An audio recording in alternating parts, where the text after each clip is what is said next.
Hi guys, Ricky Pope here, and this week on the Christian Nerds Unite podcast, I talk with Billy and JoJo Salyers about their Yellow Rose Forge, knife and swordsmithing, winning on Forged in Fire, and their ministry, Redeemed Steel. Plus, scripture and nerdy news, and we'll get to all of that right after this. Hey nerds, this is David with Tatooine Sons, a pop culture podcast. We believe that pop culture is the mythology of our generation. There is a story, it is written on our souls, and that all of these myths speak to that story. And that is why every Tuesday I talk about Star Wars and Marvel and DC and Lord of the Rings and whatever nerdy things we can think of with my two sons, Sam and Nate. It is a 30 to 45 minute celebration of all the weirdness that we love so much. Basically, Mom said we couldn't talk about it at the kitchen table anymore, so we decided to start a podcast. We hope you'll check it out. It's on every podcast app out there. Tatooine Sons, that's Tatooine S-O-N-S.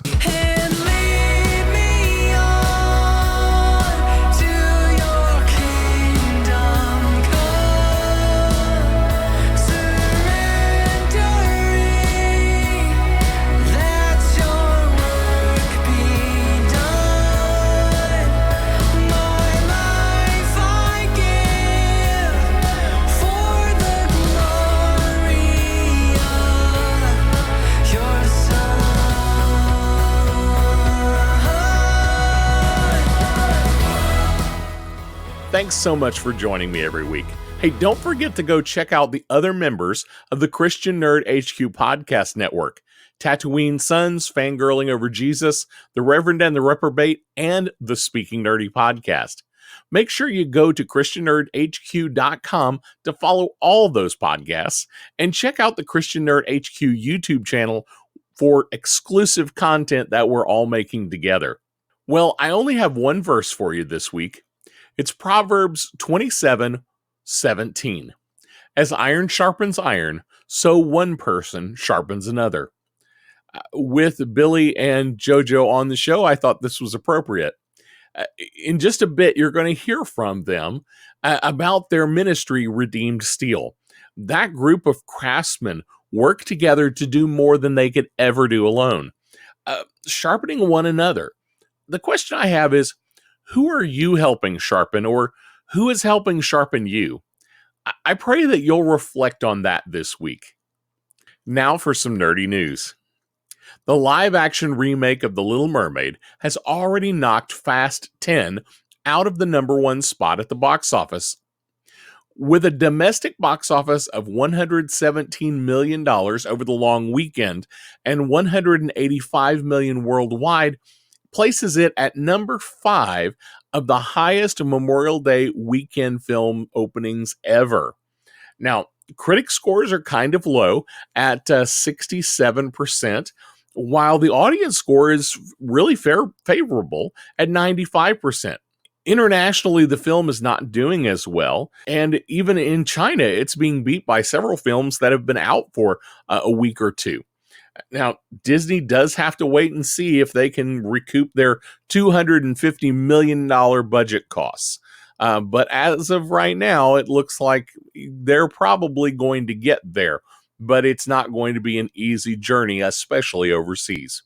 It appears we have not seen the last of John Wick. Lionsgate has confirmed that John Wick 5 is in the early stages of production. Based on information during a quarterly earnings call, the John Wick 5 story is said to be growing out of the upcoming spin-off movies and television shows that are currently in the works. John Wick 5 will probably be in production over the next couple of years, so I wouldn't expect to see anything before 2025. Marvel's Deadpool 3 is going into production, but there could be a major snag. With the Writers Guild of America strike in full swing, there will not be any writers on set, and based on contracts, the actors must adhere strictly to the script. This will completely limit Ryan Reynolds' ability to improvise on set during shooting. Contractually, many fans are concerned that the overall results will not be as good as they could have been based on this. It is possible that the studio will stick with shooting those parts that would not have changed anyway, and after the writer's strike is over, shoot those other scenes that might have a little more improvisation. Another possibility is that since Reynolds is usually wearing a mask, that dialogue could be recorded after the fact and possibly after the writer's strike. My prediction is that the release of this film will eventually be delayed because of the writer's strike. A couple of weeks ago, I got to talk with Billy and JoJo Salyers, and I wanted to share that interview with you. Yellow Rose Forge is what grew out of what was supposed to just be a father and son project, but they have made it so much more. I really hope you will enjoy this interview. Billy and JoJo Salyers, it is so great to have you on the Christian Nerd Unite podcast today. It's great to be here. It's really awesome. Thank you for having us. So, Billy or JoJo, some of my audience may not be super familiar with you. You guys were both on Forged in Fire. You've both won Forged in Fire. But tell us a little bit about who you guys are and what Yellow Rose Forge is all about. Okay. So right now, Joseph and I are the only father and son Forged in Fire champions. I won the military tribute episode, season 7, episode 9. And JoJo, you won Season 9, episode 18, The Notorious Naga was the name of mine. And so, we own and operate Yellow Rose Forge, but we also run a nonprofit called Redeemed Steel. This kind of all snowballed together. This never was part of our plan. We were just hanging out as father and son with my other kids. One summer, tried blacksmithing, and it kind of snowballed. And so now this is what we do for a living and for a ministry, and it's still our hobby too. Awesome. So you guys have forged lots and lots of different things. What is kind of your specialty at Yellow Rose? So I'll give mine, and then I guess you give yours. Okay. To date, we've made, at this point, we've lost count, thousands of knives and swords.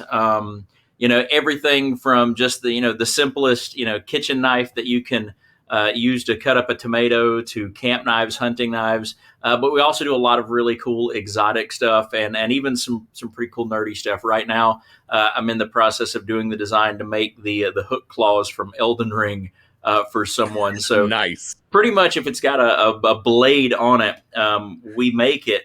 But our specialty is really high-end custom Damascus pieces. We forge our own steel.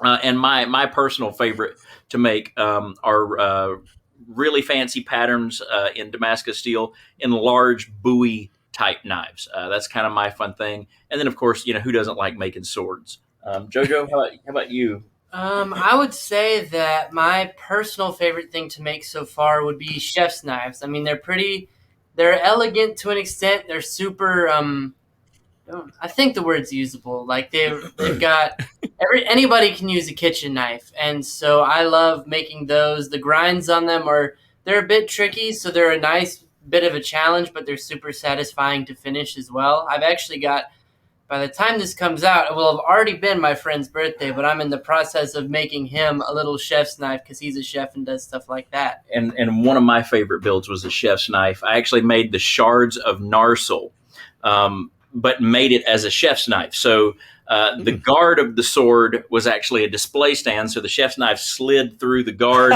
and then the top of the blade was broken up, but the cutting edge was just a French chef's knife. But it was all made to look like part of the blade that was broken that would be reforged. And my nephew, I think, ended up getting that one. It was, easily one of my favorite pieces. Awesome. Now, I know you said earlier, you mentioned this really wasn't a plan. You didn't go into this thinking we're going to start a business and that's going to be our livelihood and our ministry, and it's going to revolve around forging steel. So you and I talked a little bit off this call, and you told me a little bit about your story, but tell our audience a little bit about how this actually started. It was just like a project, right? Yeah. The easiest way to become a millionaire as a knife maker is to start as a multimillionaire. I mean, doing this successfully is kind of like breaking into writing or acting. It's really difficult to do. And I was a school teacher. I've been in vocational ministry of some kind for 27, 28 years now. But my job was a school teacher. And so I had a couple of months off every summer, and we would always do a summer project. My dad was absent when I was a kid. He left when I was 2. And so I just wanted to be there for my kids. And so one of the ways that I did that was by doing projects with them to kind of force us to spend time together. But it also taught them new skills, stuff they could use, so they didn't have to pay somebody to do everything. And so, one year we learned carpentry and built a little sailboat out of plywood, cheap stuff, nothing expensive. We were using stuff from Harbor Freight. One year we started raising chickens. One year we built a 3D printer. The next year we used that 3D printer to build combat robots and actually competed in some BattleBot tournaments. And then that year that we built combat robots, we had about a month left over of summer and nothing to do. So I had my grandfather's anvil, my grandfather's hammers, his vise, and we had a little smelting furnace from when we had been melting aluminum a year or 2 before. And we said, let's turn that into a forge. Let's try blacksmithing. And we just fell in love with it, right? Oh, I mean, I didn't expect to be cued in on that. But yeah, I mean, I kind of sucked at it at first. So it took me a while to get into it because, in all honesty, in most of our projects, I was not the hands-on kid. For most of the years, I kind of stood back and watched, and I helped where I could, but it wasn't a huge thing. But it wasn't until a few years later when we did another project of building our shop to actually house all the equipment we would eventually get that I really actually got into it, where I started to get semi-decent at swinging a hammer, doing things with my hands, and that really it took me a bit longer to pick up on it. Yeah, and it really snowballed rapidly. I mean, it was just a project to spend time. We made the ugliest knife you have ever seen, and the sharpest spoon. The sharpest spoon to ever be made. But we just fell in love with it, and so we started doing it more and more. And I'm a little OCD, so I was doing it like 20, 30 hours a week while I was teaching full time at 2 different places. And then people started buying stuff like we started giving out little crosses at Christmas for ornaments, but then people say, hey, can you make this for me? Sure. Just buy the metal or, whatever. And the next thing you know, it was so busy. And in less than 2 years, we had people going, hey, why don't you go on Forged in Fire? And I'm like, well, what's Forged in Fire? I never heard of this. And so we looked that up. Oh, dude, that's a cool show. Sent out a couple of emails. Ended up on the spinoff show Knife or Death because they found that I was a martial artist who made my own blades. So I did that show, and then I did Forged in Fire, and I'd been smithing less than 2 years when I won that show, and it got to the point where I was just so busy making knives that I couldn't keep up with my job, my second job, and the bladesmithing, and so I quit one of the jobs. My night job at a college, and then the college called me the next day and said, hey, we'll cut your hours, raise your pay if you come back. I'm like, how do you say no to that? So I started praying about it, and I'm like, God, do I really need to leave my career, my full-time job? I've got a master's degree in literature. I love being a teacher. I'm good at being a teacher. Do I really need to leave that and become a full-time bladesmith? Like that just sounds crazy. Like, who leaves a career that with job security to become a knife maker? And so I fell asleep with that prayer on my lips. God, do I become a full-time bladesmith? And I woke up the next morning, a little blue light blinking on my phone. It was a notification from a comment on one of my knives on Facebook. And word for word, all it said was, imagine what he could do if he went full-time. And so, wow. I called my wife and I go, hey, babe, I need to put in my notice at work. And finish out the semester, the school year, and leave my career as a teacher and become a full-time knife maker. And my wife's response was, "Well, it's about time you figured that out." Nice. Well, so talk to me a little bit about the Forged in Fire experience. Now, Billy, you were on the show first, correct? Yeah.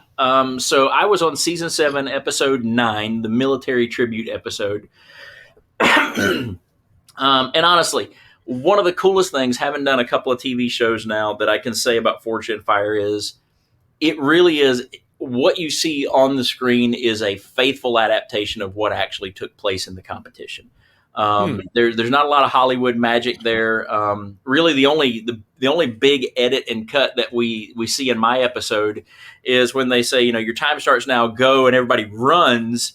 They tell you to run, and then they say, okay, stop, come back. Does anybody have any questions about what we're asking you to do? You get to ask questions, and then they say, okay, your time starts now, go. And then that 3-hour clock starts, and it doesn't stop for 3 hours. Wow. And, the 4 days at home is really only about 35 hours of work time. But the coolest thing about my episode was that it really was just an amazing time to make friends and to make connections with Christian brothers. There were several people in my episode who were Christians. We didn't realize that at the time. We just knew we were all bladesmiths and knife makers. But turned out that Robert Soria, who was competing with me in the finale, we were sitting in the airport on the way home to compete against each other for the final round, and found out we were both believers. And we kind of had this idea, okay, well, let's start a network. And that was the brainchild of Redeemed Steel, which we'll get to later, I'm sure. But it was a cool thing. I mean, you get to make these enormous knives out of ridiculous materials. I mean, I got to make a knife out of a tank. Who gets to do that, right? And then you get the ballistics gel dummies or the pig carcass, and you get to do stuff with it that you don't normally get to do at home. And I think the judges really understand that they've got the best job in the world. They're just a bunch of dads who are having the time of their life, being big kids. And that's really what it was like. For us, I went into it with the mindset, I've only been knife making for less than 2 years. If I lose, nobody knows who I am, so it doesn't really hurt me. If I win, that's great. But the thing that I asked God to do for me in that episode as I went in is I said, God, I don't want to embarrass myself. I don't want to do something stupid and break my knife in half. But more importantly, I don't want to embarrass you. I want to conduct myself like a Christian throughout the entire experience, because at the end of the day, I want to bring you honor and glory through this experience. And I got to do that. I got to not only share my faith, do good things, behave in a way that I think honored God on my episode, but people were welcome to that. People were receptive of that, and at the end of the day, I still got to win too, which was pretty cool. So I would do it again in a heartbeat. Joseph had a little bit of a different experience, still a good one, but different than mine, because when he filmed, you guys were the whole filming process was different from me, right? Mm-hmm. Yeah, tell me a little bit about that. Yeah, so a little background for when I went. I had just gotten back. I'd lived in Guatemala for 9 months prior. I got home June 14th of 2021, and then about 2 months later, or 2.5 months later, they finally called me and was like, hey, you're going to do your episode and do all that. So this is kind of still in the middle of the pandemic. So they bring us in, and unfortunately, the only part that was really different in my episode than it was in his was the competitors didn't really get to interact all that much, because you had your own separate trailers that you had to stay in. You had the 6-foot rule. You had to wear a mask the whole time, which, I mean, could have been worse, but we just missed out on getting to have that fellowship with each other, which we still, once you finish filming, we would go out to dinner, and after that, you'd go out to your rooms and things like that. And I actually got to meet the guy who was competing against me, Chris Smith, a phenomenal guy and a great bladesmith. He's a Christian too. And I got to actually talk with him a little bit in between the episodes. So Filming was about the same. The only thing that was different was, okay, you have to wear a mask while you film, or you can take it off while you're at your anvil, but that was a lot of work, so I just left mine on the whole time. And yeah, it was just really fun. The first part was really easy. I struggled a lot with the second round because I'm not great with handles. You're But way better now. I'm a lot better now. I had only been home for 4 months, so that's my excuse. But I really just wasn't great at them to begin with. So, but it was a good time. The judges were really kind, especially after the final round. I actually got to talk to some of them, and I was kind of down about what I had made. And then, David Baker walks up. He's like, "Hey, how many swords have you made?" I was like, "I've made 3." He's like, "You did great. Don't worry about it." Just awesome dude. So it was a really fun experience, and it was just the time, doing it with other people, getting to actually compete in something that most people wouldn't be able to compete in was just really, really fun. Yeah, it Awesome. was a great experience for both of us. Very cool. Well, my friends over at the Reverend and the Reprobate podcast, they are part of. We're both part of the Christian Nerd HQ podcast network now, and they've actually had Dave on their show a couple of times. So Really? he's he's a great guy from what I have been told and from what I've seen on their podcast. So JoJo, I wanted to tell you a little bit about what I told Billy. When I found your episode, when I found out about you guys, somebody in my Christian Nerds Unite podcast Facebook group had mentioned Yellow Rose Forge. And I thought, that's interesting. I'll check it out. And I find you guys, and I find out that I had been told that you were a father-son winning, Forged in Fire. And I thought, that's interesting. I don't ever remember hearing about a father-son team-up competition. And then I find out, no, you won both separately. So I found your episode, JoJo. I found yours first. Okay. And you made a Naga sword, which I found absolutely fascinating because I have actually been to the very, very far eastern part of India, Imphal, that area of India where the Naga people actually live. I actually did for 2 weeks. We did a pastors' conference to the Naga people, teaching pastors about leadership and Bible skills. And missionaries had been kept out of that area of India for many, many, many years. And they were just starting to get the opportunity to go back in. We were allowed to go in as a group, and we met many of the Naga people. The Naga people are actually very much evangelized. It's a weird part of India. They're about 90 to 95% Christian, Wow. and they're not really.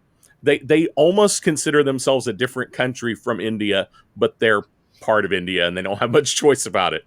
But it's a fascinating group of people who, up until about 100 years ago, were still a headhunting tribal community. So that it was awesome for me to see you build a Naga sword, because I've actually seen some they weren't real Naga swords that I saw. They were more like trinkets that people made to sell to tourists like me. But it was just fascinating to know I've been with that group of people, and that you actually made the sword that they would have used at the time. So it was kind of a cool connection for me. That's so cool. I love that. Hey, God works things in crazy ways, and even if Absolutely. they made trinkets, that was the hardest thing I've made to date. So good on them. So that was the story that I had told Billy earlier that I was going to share with you on the show today. But I want to know more about this redeemed steel. So you guys have created this business, Yellow Rose. You're making you're making knives. You're selling it. It's a business. You're making a living. But you wanted to do ministry at the same time. So tell me a little bit more about that. Yeah. So Yeah, Yellow Rose Forge just kind of literally sprung out of the necessity of, it's either stop knife making or make a living at it. We were Mm-hmm. overwhelmed with anything else, and so yeah, that kind of became what we did. But as Christians, as believers, everything we do is supposed to be, at least the way that I view my life, supposed to be an act of worship, honor, and glory to God. So if I'm going to spend my life making knives, how can I make knives for the honor and glory of God? And so JoJo had it. Why don't you tell us about how you ended up in Guatemala, and then I'll kind of bring that into how Redeemed Steel was actually born, because it was kind of born in Guatemala. Yeah. So, as I mentioned earlier, I went and lived in Guatemala. I lived there for 9 months, from November of 2020 to June of 2021. And that was a lot of God working in me. So there had been a lady who had invited me to youth after a college trip, after we were going to look at colleges. So I was about 17 at the time, at the end of my junior year. And so I start going to youth. And I had been away from my faith a lot at this time. So this was really God kind of, bringing me back in, getting me interested in, his people and the things that he values. And so we go to youth, and I was only there for a few months, but in that short time, they had a video one night about missions. And, it was like in Minnesota or something like that. I don't even remember the state, but I remember watching it and going, that's cool. I'd love to do something like that. And so I had read a passage of scripture the day beforehand. It was about Joseph talking to Pharaoh about his dream that said, this happened twice because it was from God. And so I just drive home, and I'm in my head going, okay, I've seen it once. God, if you want me to know, just show me, And it's kind of one of those, I'm young in my faith, one of those one-off prayers. It's like, okay, I don't actually think anything's going to come from this. But, thankfully God, goes over my expectations, because I arrive home and there's this random car in our driveway. And I'm like, who the heck's here at like 8 o'clock at night? And so I get in, and it's this couple from a church that's like 40 minutes away that we'd met a few years ago. And I'm like, oh, hey, I recognize you guys. They're like, yeah, we're here talking to your parents. We're with an organization called Global Year, and they're an organization that takes kids coming out of high school and sends them to another country to be missionaries before they go to college. So there was twice. So there was the second time. So JoJo ended up in Guatemala, and we were going to go visit him for Parents Week down there.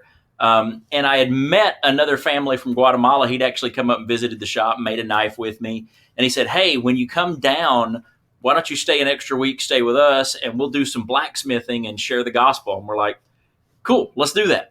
And so we went to Guatemala, and we got the most rudimentary setup we could possibly do. And I went somewhere, and we made a knife. And we saw, I don't know, maybe 6 or 8 people come to Christ. We take this shapeless, ugly bar of steel, and we transform it into this beautiful tool that can, it's not only, a work of art, but it's something useful that has a practical purpose. And we did that in English and Spanish, because my Spanish, still not great, but it was really, really bad at the time. And so we had a translator there. It took about 3 hours.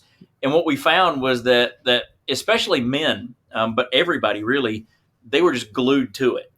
They couldn't take their eyes off the presentation. We were drawing in people.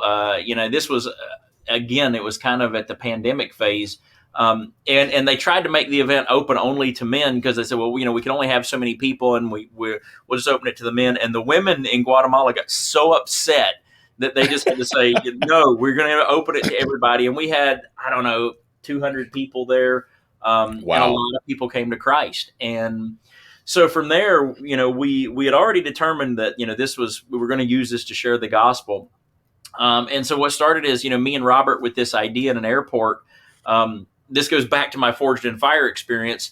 On my way back for round 3, they lost my sword at the airport. Oh, Yeah. So they ended up putting me on a wow. different plane. And when I get to the airport in New Jersey, I'm 9 doors down from where I'm supposed to be, and my sword's nowhere to be found. And because I was on a different plane, I'm now like 45 minutes earlier than I was originally going to be there. And so I run around madly. And so I end up finally getting the sword. I'm now 30 minutes early and 9 doors away from where I should be.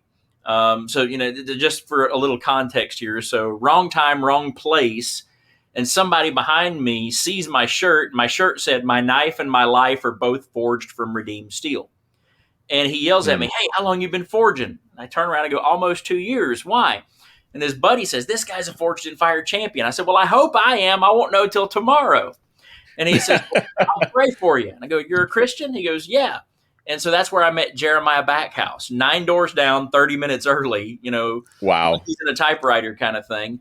And so he said, "Have you met Brian?" I'm like, "Brian who?" "Brian Evelich." "Dude, Brian's coming from Connecticut to Asheville, North Carolina next week. I've got a dinner scheduled with him." So Brian became the 4th member of Redeemed Steel. And to Mm. date now, I think the last time I checked the numbers, we got about 325 members of the Redeemed Steel Network, and Wow. dozens of professional craftsmen, blacksmiths, bladesmiths, welders, woodworkers, leather workers, all of these people who are using their gifts and talents for the kingdom. And that presentation we did in Guatemala, we've now done all over the country in Guatemala. Probably 6 or 8 times in Guatemala we've done it. Probably another half dozen or dozen times in Costa Rica. We've done it in several places in the States. We've got invitations to come to Panama, Mexico, Michoacan, Mexico, Nicaragua, all over Latin America. We're in the process of setting up a trip to Romania. Once the war ends, we've got open doors in Ukraine. There's a remote part of Alaska wanting us to come. And all of it's based on the idea of people are so attracted to this message of taking something that's made out of garbage and turning it into something that's priceless. And Mm. what nobody ever really gets when we first start is that it's not the shaping process that makes it valuable. It's not the finished product that makes it special. The first thing that we always do is we give them a couple of pieces to steel to choose from. One's usually pretty, one's usually ugly. Everybody always picks the ugly one. The ugly one usually turns out to be Damascus as well. Just because I like to throw that in there. You're revealing our secrets. But the thing that makes the steel special is when they choose it, right? I mean, everything else is Mm. just transformation. It's not about making a perfect knife. Nobody's going to make a perfect knife in 3 hours. But once we choose that piece of metal, it now has a purpose. It now has a mission. It now can go through the transformation process. And that's really what Redeemed Steel is all about. It's about sharing the Mm. fact that you don't have to be perfect. You don't have to be cleaned up. All you have to be is chosen, and then God will spend the rest of your life transforming you. Um, and so through that network, through knife makers and blacksmiths, that is mostly funded through us and other bladesmiths like us who just donate our time and money. We do have some donors who give monthly donations and things like that. Mm.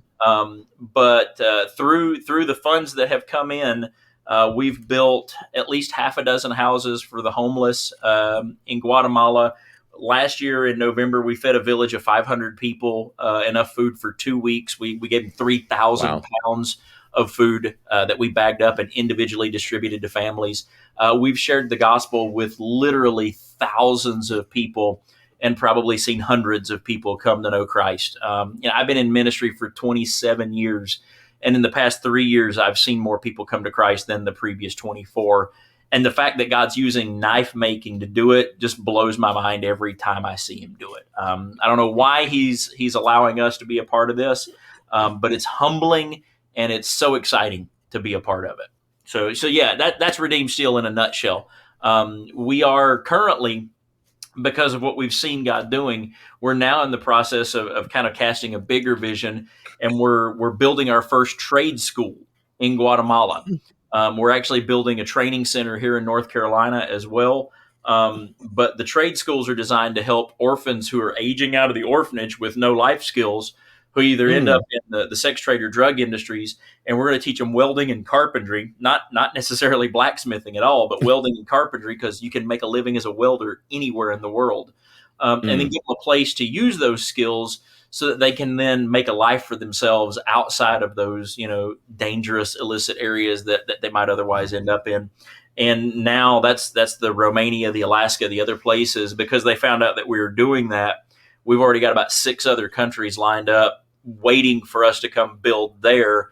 And we haven't even been able to pour the concrete yet on the first school. So, wow. It's an exciting, incredible journey so far. God is definitely doing something with both of you and with your skills. And I love to hear about this kind of thing.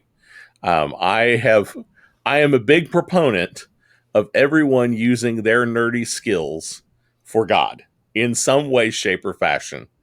And I am thoroughly convinced no matter what nerdy skill you have, there's a way to use it. This is definitely a nerdy skill. I don't know how many other people get to play around with, recreating blades and things from their favorite movies. I mean, come on. We were all kids with sticks running around in the backyard pretending to have swords, and now we're just big kids swinging real swords. It's just a lot of fun. Oh my goodness. Well, is there anything else that either one of you are involved in that is kind of in those nerdy veins? I mean, not necessarily. I'm trying to think. I don't think I have anything ministry based going on that's in those nerdy veins. But I mean, I play D&D every Tuesday. Yeah, not a bad thing. My gaming buddies. Goodness gracious, we've been getting together every Friday or Saturday now for 27 years, I think. Wow. We miss some every now and then, and we stay so busy traveling that we don't always make it. But yeah, we are constantly involved in as much nerdiness as we possibly can be. We love it all: science fiction, fantasy, anime, gaming, film, YouTube. I mean, we love all of it. We embrace that whole culture. Every now and then we do get to go to some cons. One of my favorite con stories is I went with a buddy of mine who owned a paintball field, and we all dressed up in Monty Python and the Holy Grail outfits. And we had a full-size Trojan bunny. And when we pulled up to the hotel with the full-size Trojan bunny, Terry Gilliam, who was in the hotel and had like a 2-hour wait line to meet him, heard about us, left the hotel and came outside and had his picture taken with us. Oh my goodness. That is amazing. Yeah, so that's pretty cool. Goodness. Yeah. I think pretty much everything that's not ministry based in our lives is pretty much nerdy. We just love it all and try to stay as involved in it as we can. That is awesome. Well, I have a couple of things that have come to mind that I just want to ask. They're not ministry, they're just curiosity. You talked about flying with a sword. How do you travel with a long-bladed weapon?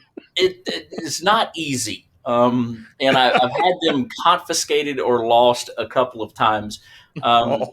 Typically, I put swords in rifle cases. And so then the inevitable question comes up when I go to check the bag. Has this got a gun in it? And then well, no, it doesn't. Well, does it have a weapon in it? Yes, it does. Well, wait a minute. I thought you said it didn't have a gun. It doesn't. And then what happens is somebody at the airport doesn't pay attention to the fact that the paperwork says this doesn't have a gun in it. So then they lock it in a locker somewhere because they think it's got a gun. Then my bag gets lost. And, then I find it 3 days later at a different airport because it didn't get treated like because it's totally legal to fly with swords. But the only thing they'll fit in is a gun case. And so then trying to get the airlines to recognize that, yes, it's a gun case, but it doesn't have a gun in it is kind of a tricky thing. I have a story about that from my Fortune Fire story because I had the same gun case for my Naga sword, but I think I just had a backpack for like my clothes and everything. So if you win they keep your sword. So I'm now flying back with a completely empty gun case. So I'm like, okay, I'm just going to put my clothes in the gun case. That way I don't have to carry them on my back. And so I get to the New York airport and I go to check it in. And they're like, is there a gun in it? I'm like, no, there's just clothes. And they're like, are you sure there's not a gun in it? I'm like, there's just clothes in there.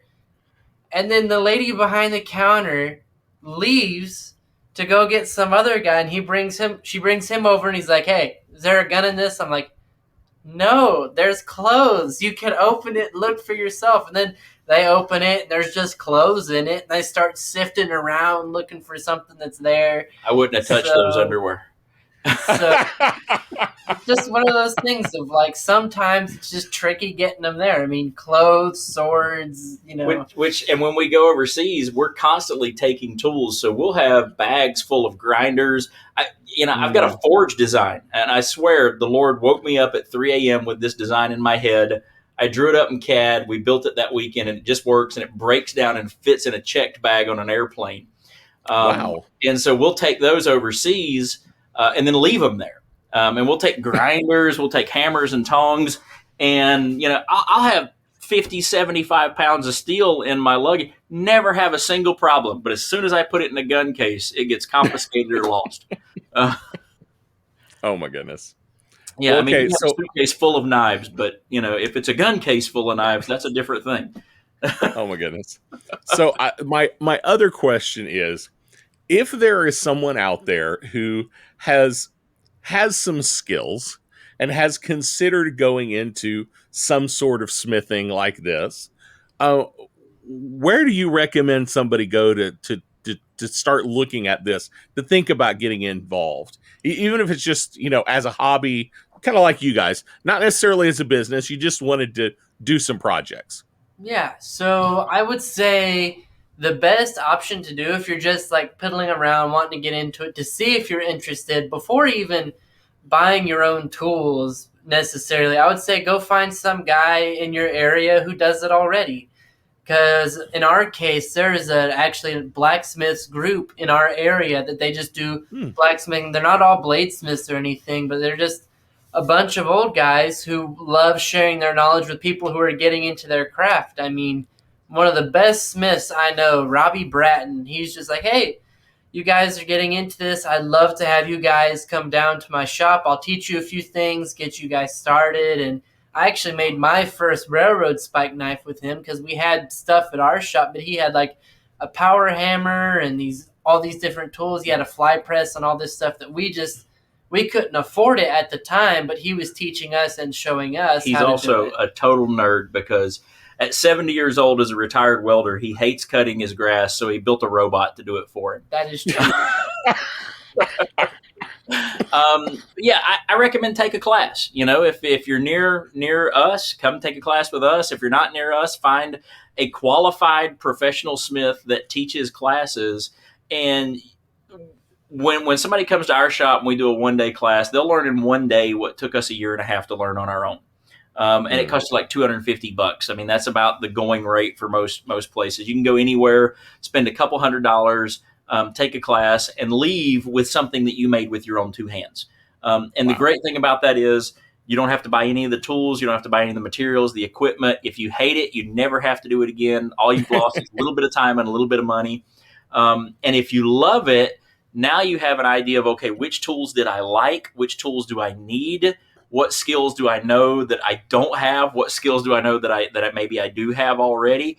And you can kind of start piecing that together because it can be quite an expensive hobby to get into if you kind of go the route that we did, which is obsessive by everything you can possibly imagine, and just take it to the extreme.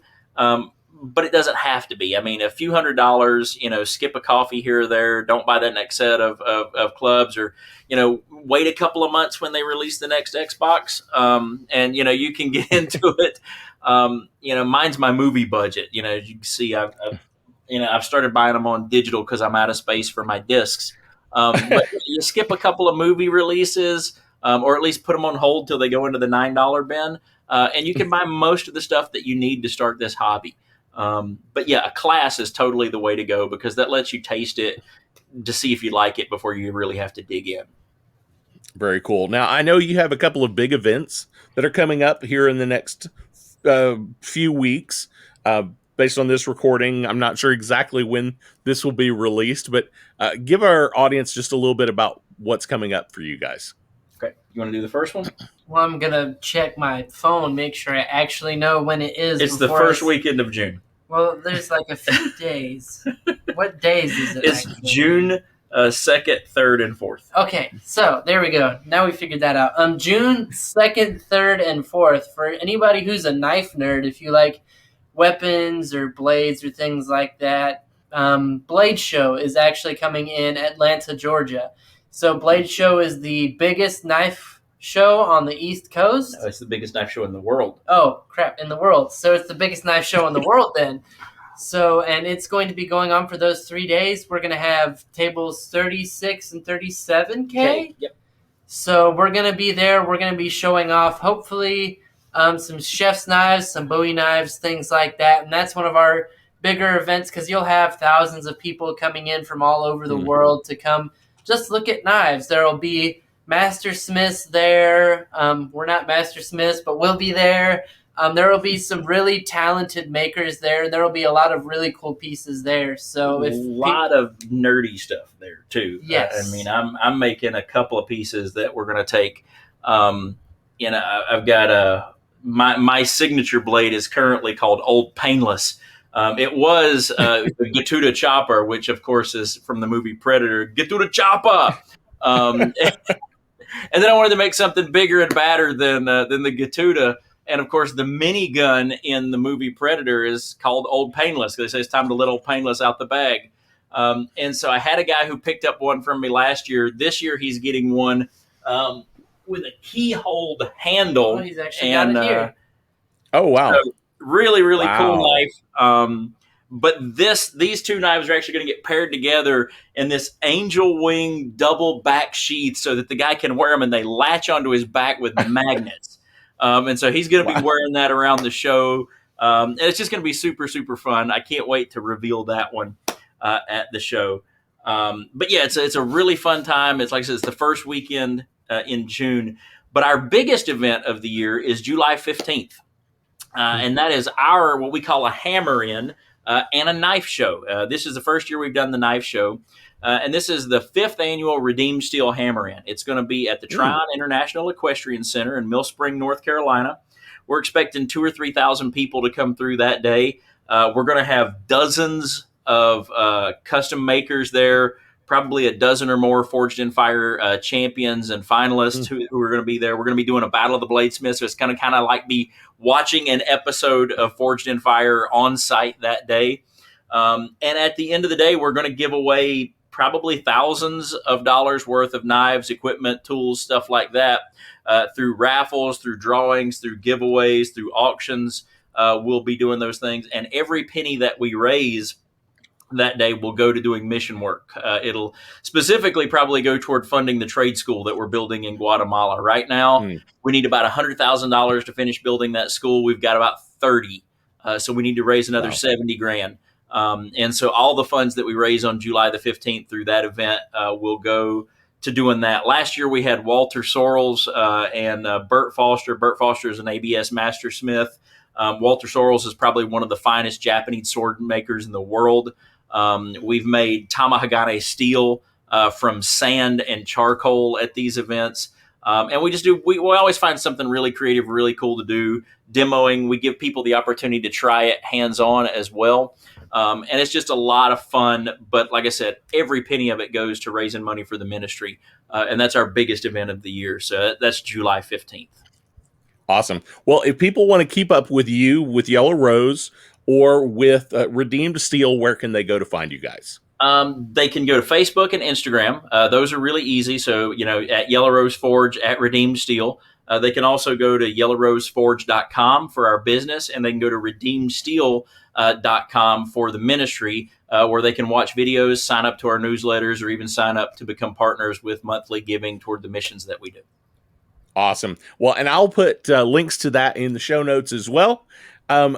Billy, JoJo, it has been great having you on the Christian Nerd Unite podcast today. It's been a lot of fun. Thank you so much for having us. It's been awesome to be here. It's been great getting to know Billy and JoJo over the last few weeks.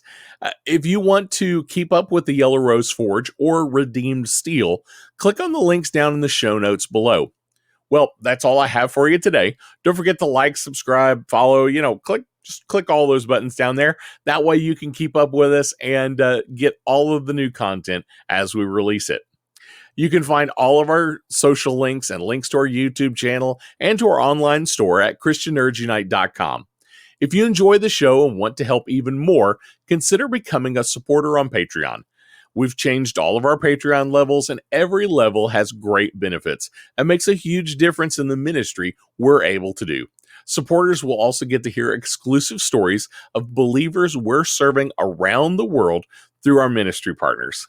To check it out, or to partner with us, go to patreon.com/ChristianNerdsUnite or ChristianNerdsUnite.com and click on the support menu. And check out ChristianNerdHQ.com for even more great nerdy podcasts. Before you go, I do want to leave you with this blessing from Romans 15. May the God who gives endurance and encouragement give you the same attitude of mind toward each other that Christ Jesus had, so that with one mind and one voice, you may glorify the God and Father of our Lord Jesus Christ. We'll see you next week. Blessings. Hey.